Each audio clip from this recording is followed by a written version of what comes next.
right?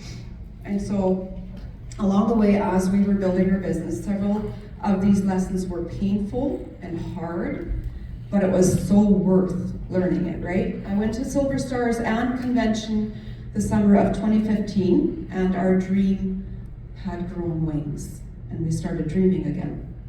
I had a few leaders that took off with me, and I was very clueless on how to develop leaders. Like, that was a very big term, right? They said leaders were born at events, and so we did events, and we went to events. We traveled a lot. We decided that it was worth it, right? And over the next 2 years, we had to decide what to sacrifice. It was actually longer than 2 years, but I think I remember the 2 years the most because we had to decide that it was going to be worth it. Because when you're building something that you've never done before, and you know that it'll be harder than something that you've ever done, something will have to be sacrificed. But you also know that the outcome at the end is going to be so worth it, right? Lost my place here. That's why you shouldn't use a phone.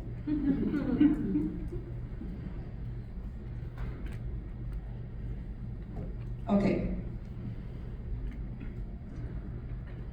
So, we didn't sacrifice the most important parts, right? But you can sacrifice things that you might not be doing for a short time, and then later you will have more time to do those things. And so, number one, we believed that Diamond would happen, 100%. And do not waver from this, because else it will make every other sacrifice look foolish. Then you're sacrificing for nothing if you don't believe that you can actually do it, right? And number two, we worked together on what mattered most.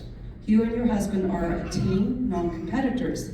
And so when you both come to the table and decide what to sacrifice, what to put priority on, your business can get a lot of fuel and a lot of energy because you're both there with 100% intent. So we ranked Emerald in May of 2017.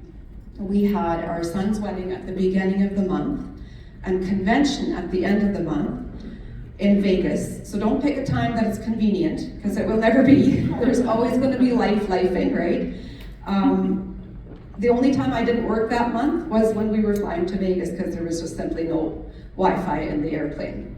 Now there is.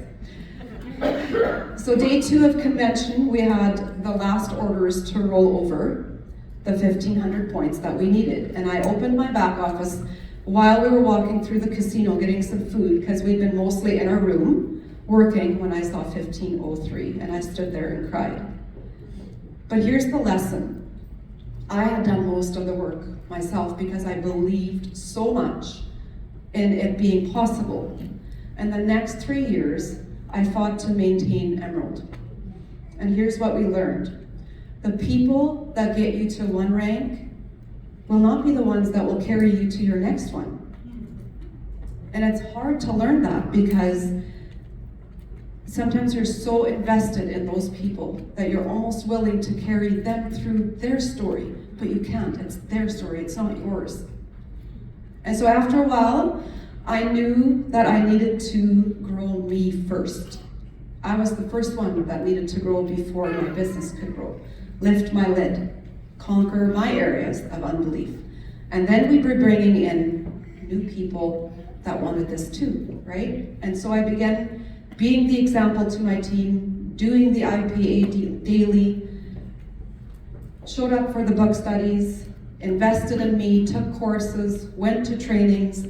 People needed to see I was seriously going all the way, with or without them. Self-awareness became a huge need to learn. I owned what I wasn't doing. Sometimes we think we do more than what we actually do, right? And then you have to look at yourself. And I didn't expect anything from others if I wasn't there with both feet. And so here's a side note. Meanwhile, at home, we were suffering. One of my kids was going through a very hard battle, and it lasted almost 3 years. Life happens. And don't let the inconvenience of it stop you. Your kids need a mom that also sees others and isn't just hyper-focused at the issues on hand, And quit's the biggest opportunity that is going to take them through that. My kids didn't need to see me quit, they needed to see me persevere. Yeah.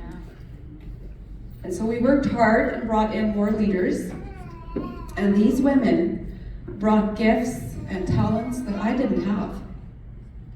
And so we ran for Sapphire in June of 2020. And I remember we were sitting at, my daughter was graduating, it was 2020. And so, yeah, we did our own thing. We were sitting in our local pizza place, and we were just going out for lunch as a family. And I opened my back office and I looked at Kevin and I said, "Oh, what is going on?" And he said, "Mom, go for Sapphire." He's always going to be in my memory as the first one that said, "Just run." And so we did. We only really gunned for it like mid-month. And on the 28th, you know how it looks when you open your back office on the 28th and all the subs have run.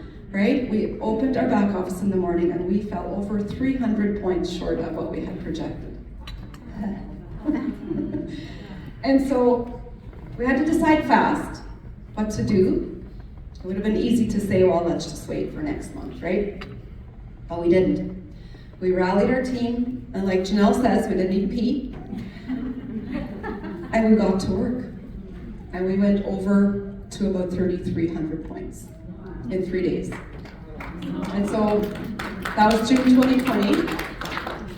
The next year was filled with a lot of growth, and more women came to our table, and more desired the growth and wanted change for their lives as well. And their futures. It's not just for now, it's for your future, right? So June of 2021, we decided to run for Diamond. It was a leap, but it was a possibility. And at the very end of the month, with 1 day left, I looked at our numbers and I knew I would have to surrender. So close, but yet so far away. I wasn't going to go down without a fight though. But I told God, I know you can do it. Please bring the people. If not, I will learn this lesson too. And we had our biggest growth that day and ran over 4,700 points. Now this isn't the end of my story. And I think that's why I was looking at it from a decade perspective, not just my journey, but it's far from the end. This whole opportunity isn't about the destination. If you're looking for a rank to give you satisfaction, it won't. It's about the journey, who you become along the way. And so I want to leave a few things with you that have helped me most to overcome some of the obstacles in the path. And when the hard things happened, and when people left, and when things were not turning out the way that we had hoped it would, right? My mindset was always the biggest that would project of where we were going. And so I told myself, you get to do this. You don't have to, and you're not a victim when things go wrong. I get to do this. You get to experience failure. That's necessary for growth to happen. There's no shame in failing. You get to lose team members that you loved and wanted huge things for. They are on their own path, and each one comes for a season. You get to grow through insecurities and doubt. Giving up will feel way worse than sticking this out. So it's not the end of my story. It's just a chapter.